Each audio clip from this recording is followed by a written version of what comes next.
मुरादाबाद से इस वक्त की बड़ी खबर आपको बता दें, 341 करोड़ रुपए की जीएसटी चोरी पकड़ी गई है। 2 मोबाइल नंबरों से 122 बोगस कंपनियां खोली गई। फर्मों के जरिए 1811 करोड़ का कागजी कारोबार किया गया। जीएसटी विभाग की तरफ से 9 लोगों पर मुकदमा दर्ज किया गया है। मास्टरमाइंड एके एंटरप्राइजेज लखनऊ का कारोबारी है। लोहा कारोबारी अंकित कुमार इस पूरे मामले का मास्टरमाइंड निकला है। तो जीएसटी विभाग के हाथ बड़ी सफलता यहां पर लगती हुई नजर आ रही है। आपको बता दें कि मुरादाबाद में 341 करोड़ रुपए की जीएसटी चोरी पकड़ी गई। इस जीएसटी चोरी में 2 मोबाइल नंबरों से 122 बोगस कंपनियां खोली गई थीं और फर्मों के जरिए 1811 करोड़ का कागजी कारोबार किया गया। जीएसटी विभाग की तरफ से अब तक 9 लोगों पर मुकदमा दर्ज कर लिया गया है। आपको बता दें कि इस पूरे मामले का मास्टरमाइंड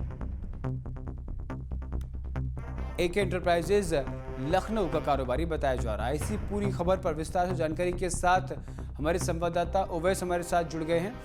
ओवैस, जीएसटी चोरी का ये मामला सामने आया है, किस तरीके से इसमें अभी शुरुआती जानकारी के मुताबिक पूरा मामला 341 करोड़ का बताया जा रहा है?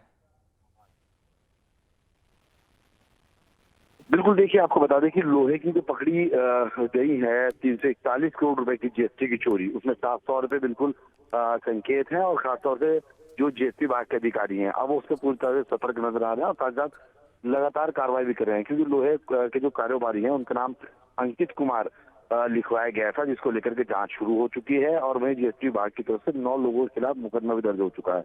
अगर पूरे फर्मों की बात की जाए जहाँ पे लोहे का पूरा कारोबार किया जाता है, अगर उस तरफ निगाह दौड़ाई जाए तो 1811 करोड़ रुपए का पूरी तरह से कागजी जो कार्रवाई है जालसाजी की वो तैयार की गई थी और कागजी जो कारोबार है वो 1811 करोड़ रुपए के बताए जा रहे हैं। 9 लोगों के खिलाफ अभी मुकदमा दर्ज हो चुका है और 341 करोड़ रुपए की जीएसटी की चोरी इसके अंदर पकड़ी जा चुकी है। क्योंकि अगर बात की जाए कि पूरा प्रकरण कैसे खुला, तो 2 मोबाइल नंबर हैं जिन्होंने पूरी की पूरी ये पोल खोल दी है और 122 बोगस जो ऐसी कंपनियां थी जिनके द्वारा आदान प्रदान किया जा रहा था, यानी कि आयात और निर्यात पर पूरी तरह से अगर उसको देखा जाता है तो माल आना और जाना, लोड होने से लेकर के जब लोहा गाड़ी के अंदर रखा जाता तब से लेकर के और जिस जगह पर जाना होता था वहां तक जो कागजी कार्रवाई होती थी वो पूरी तरह से जालसाजियों के द्वारा की जाती थी और इस पर बड़े पैमाने पर कार्रवाई देखने को मिली है और यही बड़ी बात है कि 9 लोगों के खिलाफ अभी तक मुकदमा दर्ज हो चुका है। तो वहीं जीएसटी विभाग आगे ही जो कार्रवाई है वो करती हुई नजर आ रही है। हालांकि जीएसटी विभाग के तरफ से जो पूरा मास्टरमाइंड के रूप में जिसको दर्शाया गया है उसमें एके एंटरप्राइजेज के जो कारोबारी हैं उनका जिक्र किया गया है।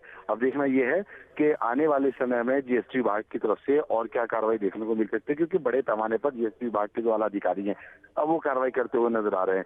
हालांकि जीएसटी विभाग के अधिकारियों को लगातार पहले से ही सूत्रों के माध्यम से पता चल रहा था कि मुरादाबाद के अंदर में लगातार बड़े पैमाने पर जीएसटी का जो कारोबारी है वो बड़े पैमाने पर जालसाजी करने के बाद धंधा करते हुए नजर आ रहा है और कागजों के अंदर में जीएसटी को पूरी तरह से हेरफेर कर रहे हैं, जिसको लेकर के संकेत दौड़ने शुरू हो चुके थे। वहीं 2 मोबाइल नंबरों को भी ट्रेस करने की जो कवायद थी वो शुरू हुई थी और उसी से पूरा प्रकरण खुलता हुआ नजर आना शुरू हो गया है। जी ओवैस, हम आपसे ये भी समझना चाहते हैं कि ये जो 122 बोगस कंपनियां खोली गई थी, इनके जरिए क्या कागज और लोहे का व्यापार किया जाता था, जिसके जरिए जीएसटी में बड़े घोटाले की घटना को अंजाम दिया गया? देखिए, जो अगर 31 बोगी की बात की जाए जो दर्शाई गई थी शुरुआत में, उसके अंदर में सभी ने जीएसटी के जो फर्म हैं उनके कुछ लोगों ने रजिस्ट्रेशन कराए थे, कुछ लोगों ने रजिस्ट्रेशन नहीं कराए थे और वो धड़ल्ले से अपना कारोबार कर रहे थे। साथ ही साथ जो सरकार के द्वारा योजनाएं चलाई जाती हैं, कई योजनाओं को भी इकट्ठा किया गया था इस चीज को लेकर के, क्योंकि वहां से उनकी फंडिंग हुई थी और सरकार की आंखों में भी साफ तौर पे चूना लगाने की बात की गई थी, क्योंकि सरकार के द्वारा से मोटे मोटे पैमाने पर लोन भी उठाए गए थे। वहीं लेकिन अगर कारोबार की बात किया तो धरातल पर इस तरीके का कोई कारोबार नजर नहीं आ रहा था और ये कहीं बड़े घोटाले की तरफ संदेश देता है, संकेत देता है। देखना यह है कि लगाम कब लगेगी, जांच कब होगी और कब तक ऐसे लोगों के ऊपर जीएसटी विभाग का शिकंजा कसता हुआ नजर आएगा। वहीं अगर सूत्रों की बात की जाए तो कहीं जीएसटी विभाग के अधिकारियों का भी तालमेल माना जा रहा है। अब देखना यह है कि जीएसटी विभाग के अगर अधिकारियों का तालमेल निकल के सामने आता है तो बिल्कुल ओवैस, अधिकारियों की जीएसटी विभाग के कर्मचारियों की मिली भगत भी यहां पर देखने को मिल सकती है। बहुत बहुत शुक्रिया ओवैस तमाम जानकारी के लिए।